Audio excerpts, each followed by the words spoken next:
ఇందాకలే breaking news చూసాము. మంత్రి జితేందర్ రెడ్డి నివాసానికి రేవంత్ రెడ్డి వెళ్ళారు. సో రేవంత్ రెడ్డితో కొంచెంసేపు మాట్లాడిన వైనాన్ని కూడా మనం చూస్తున్నాం. రేవంత్ రెడ్డితో పాటు పొంగులెట్టి, అదేవిధంగా ఎమ్మెల్సీ పట్నం మహేందర్ రెడ్డి వీళ్ళందరూ కూడా కలిసి వెళ్ళి జితేందర్ రెడ్డిని మాట్లాడొచ్చిన పరిస్థితి ఉంది. అయితే జితేందర్ రెడ్డికి పార్టీలోకి ఆహ్వానించినట్లు కూడా రేవంత్ రెడ్డి మనకు తెలుస్తోంది. మహబూబ్నగర్ టికెట్ ఆశించి బీజేపీ తరపు నుంచి ఆశించి భంగపడ్డారు జితేందర్ రెడ్డి. దీని మీద పూర్తి అప్డేట్స్ మా బ్యూరో చీఫ్ కృష్ణమూర్తి అందిస్తారు. కృష్ణమూర్తి, చెప్పండి. ఒక సీఎం అయ్యే ఉండి కూడా రేవంత్ రెడ్డి తాను తగ్గించుకుని జితేందర్ రెడ్డి నివాసానికి వెళ్లి పరామర్శించి జితేందర్ రెడ్డిని పార్టీలోకి ఆహ్వానించడాన్ని ఏ విధంగా చూడాలి మనం అసలు? Thank you Varun. ప్రధానమంత్రి నరేంద్ర మోడీ పర్యటన నేపథ్యంలో బీజేపీకి భారీ షాక్ ఇవ్వాలని చెప్పేసి కాంగ్రెస్ పార్టీ నిర్ణయించినట్టుగా స్పష్టమవుతా ఉన్నది. మహబూబ్నగర్ టికెట్ విషయంలో హోరాహోరీ పోటీ జరిగింది. హోరాహోరీ పోటీలో డీకే అరుణకు పార్టీ అధిష్టానం మొగ్గు చూపింది. ఆమెకు అభ్యర్థిత్వం ఖరారు చేస్తూ నిన్న సాయంత్రం బీజేపీ విడుదల రెండో జాబితాలో డీకే అరుణ పేరును మహబూబ్నగర్ నుంచి ఖరారు చేశారు. దీంతో జితేందర్ రెడ్డి కొంత అసంతృప్తితో ఉన్నారు. ఇది తెలుసుకున్నటువంటి కాంగ్రెస్ పార్టీ సీఎం రేవంత్ రెడ్డితో సహా మిగతా నాయకులు అందరూ కూడా ఈరోజు మా జితేందర్ రెడ్డి ఇంటికి వెళ్ళి ఆయనతో ఒక అరగంట భేటీ అయ్యారు.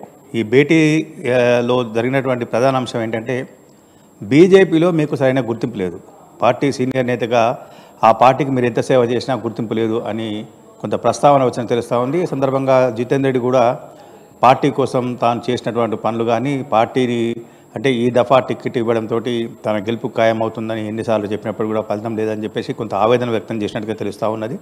మొత్తంగా చూస్తుంటే జితేందర్ రెడ్డి పార్టీ మార్పు అనేది దాదాపుగా ఖాయమైందని అంటా ఉన్నారు.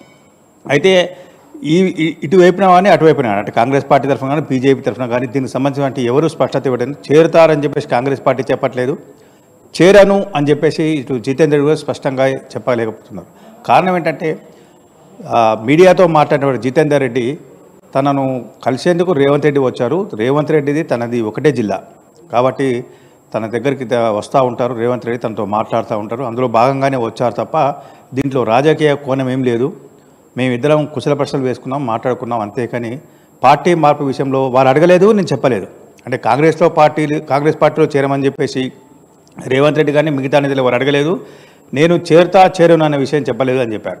అయితే మరి మీ భవిష్యత్తు అంటే బీజేపీ టికెట్ ఇవ్వలేదు కదా, మీ భవిష్యత్తు కార్యాచరణ ఏంటి అంటే, ప్రస్తుతానికైతే ఏం లేదు, తర్వాత ఆలోచన చేస్తానని చెప్పారు. అంటే పార్టీని వీడుతున్నారా, పార్టీ వీడుతున్న ప్రచారం జరుగుతుంది కదా అంటే, పార్టీ వీడే ఆలోచన లేదనే విషయాన్ని స్పష్టం చేస్తూ ఉన్నాను అని చెబుతూనే తన భవిష్యత్ కార్యాచరణ ప్రకటిస్తని చెప్పారు. అంటే మహబూబ్నగర్ నుంచి కాదు, మా మల్కాజ్గిరి టికెట్ మీకు ఇస్తామని అంటున్నారు కాంగ్రెస్ పార్టీ. అంటే అటువంటి చర్చలు అయితే ఏం రాలేదు, వచ్చినప్పుడు మాత్రం చెప్తాను ఖచ్చితంగా. అట్లా ఒకవేళ కాంగ్రెస్ పార్టీ ఆ ప్రతిపాదన తీసుకొస్తే మీ ముందు ఉంచుతాను అని చెప్పారు.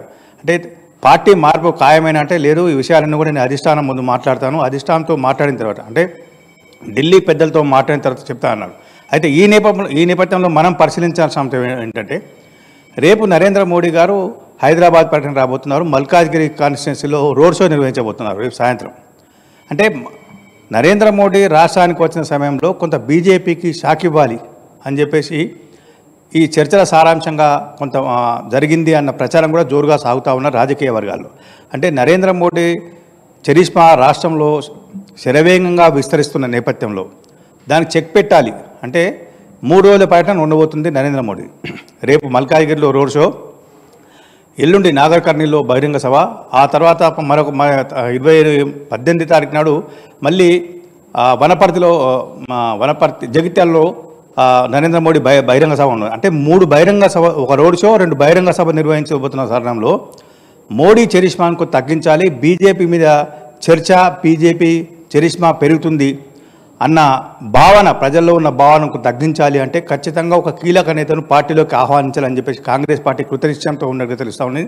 అందులో భాగంగానే అసంతృప్తితో ఉన్నటువంటి జితేందర్ రెడ్డిని పార్టీలోకి ఆహ్వానించాలి. కొంత అంటే జాతీయ కార్యవర్గ సభ్యుడుగా ఉన్నారు, మాజీ ఎంపీ. ఆయన 2 సార్లు జితేందర్ రెడ్డి ఎంపీగా పనిచేశారు. ఒక దఫా బీజేపీ తరఫున, మరో దఫా బీఆర్ఎస్ తరఫున పార్లమెంట్లో ప్రాతినిధ్యం వహించారు. కాబట్టి అంటే కీలక నేత ఆయన. పార్లమెంటరీ పార్టీ నాయకుడుగా ఉన్నారు, బీఆర్ఎస్లో ఉన్నప్పుడు పార్లమెంటరీ పార్టీ నాయకుడు కూడా పనిచేశారు.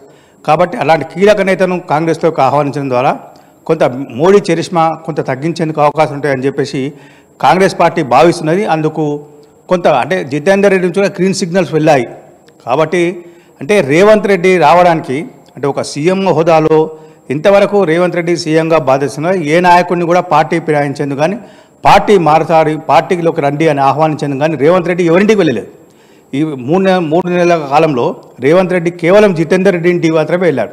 అంటే స్వయంగా సీఎం వచ్చి ఆహ్వానించిన సమయంలో జితేందర్ రెడ్డి ఎప్పటికప్పుడు తన వైఖరిని చెప్పకుండా వీలుని బట్టి పార్టీ మారేందుకు సిద్ధంగా ఉన్నారు అనే సంకేతాలు అయితే ఇచ్చినట్టుగా స్పష్టమవుతుంది. మరోవైపు జితేందర్ రెడ్డి కొంతకాలంగా మహబూబ్ నగర్ ఎంపీ టికెట్ అడుగుతూ ఉన్నారు. మొన్న జరిగిన ఎన్నికల్లో తన కుమారుడు మిథున్ రెడ్డిని మహబూబ్ నగర్ అసెంబ్లీ స్థానానికి పోటీ చేయించారు. కానీ అక్కడ యనమల శ్రీనివాసరెడ్డి కాంగ్రెస్ అభ్యర్థి మీద ఆయన ఓటమి పాలయ్యారు. దీంతో ఎంపీ టికెట్ ఆయన కాకుండా ఈసారి అంటే తండ్రికి కొడుకులకు ఒకేసారి ఇస్తే వారసత్వ రాజకీయాలకు బీజేపీ ప్రోత్సహిస్తుంది, బీజేపీ వారసత్వ రాజకీయాలకు పెద్దపీట వేస్తుంది అన్న అపప్రద ఉంటుందన్న ఉద్దేశంతో డీకే అరుణకు పార్టీ అధిష్టానం మొగ్గు చూపి డీకే అరుణకు టికెట్ కేటాయించింది. అయితే ఈ విషయంలో బీజేపీ వివరణ మాత్రం వేరే రకంగా ఉంది. తండ్రి కొడుకులకు టికెట్లు ఇవ్వడం అంటే ఎమ్మెల్యేగా కొడుకుకు ఎంపీగా తండ్రికి ఇవ్వడం ద్వారా వారసత్వ రాజకీయాలకు పెద్దపీట వేస్తున్నట్టుగా ప్రజల్లోకి వెళ్తుంది. దీన్ని కాంగ్రెస్ పార్టీ ఆయుధంగా మలుచుకునే అవకాశం ఉంది. కాబట్టి డీకే అరుణకు అంటే కొంతకాలంగా పార్టీ కోసం పనిచేస్తున్నారు, పార్టీ జాతీయ ఉపాధ్యక్షులుగా డీకే అరుణ ఉన్నారు. కాబట్టి ఆవిడ ఇవ్వడం ద్వారా సరైన న్యాయం జరుగుతుందని చెప్పేసి బీజేపీ భావించింది. కాబట్టి ఆవిడకి ఇచ్చారు. జితేందర్ రెడ్డి ఈ విషయాన్ని అర్థం చేసుకోవాలని చెప్పేసి బీజేపీ శ్రేణులు కోరుతా ఉండేవారు.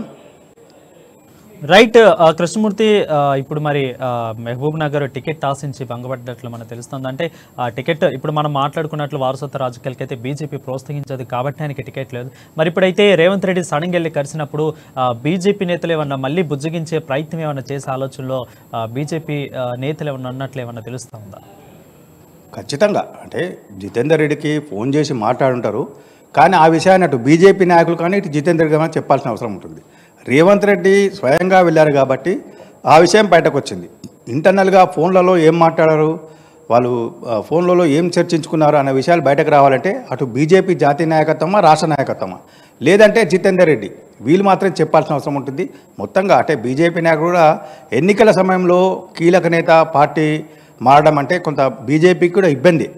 ఏ పార్టీకైనా కీలక నేతలు పార్టీ మారినప్పుడు కొంత ఇబ్బందికరంగా ఉంటుంది. ప్రజల్లోకి వెళ్ళినప్పుడు ఎన్నికల ప్రచారంలో కూడా ఆ నేత పార్టీ మార్పు అంశం ప్రధానంగా చర్చకు వచ్చే అవకాశం ఉంటుంది. కాబట్టి ఈ విషయాన్ని చెప్పాలంటే కేవలం ఇటు జితేందర్ రెడ్డి కానీ అటు పార్టీ నాయకత్వం చెప్పాల్సిన. మరోవైపు ఏంటంటే ఎన్నికల ప్రచారంలో 2 దఫాలుగా ఎంపీగా పోటీ చేసి గెలిచినటువంటి జితేందర్ రెడ్డి పార్టీ మారడమే మహబూబ్ నగర్ ఎన్నికల పైన లోక్సభ పైన కూడా కొంత ప్రభావం చూపే అవకాశం ఉంటుంది.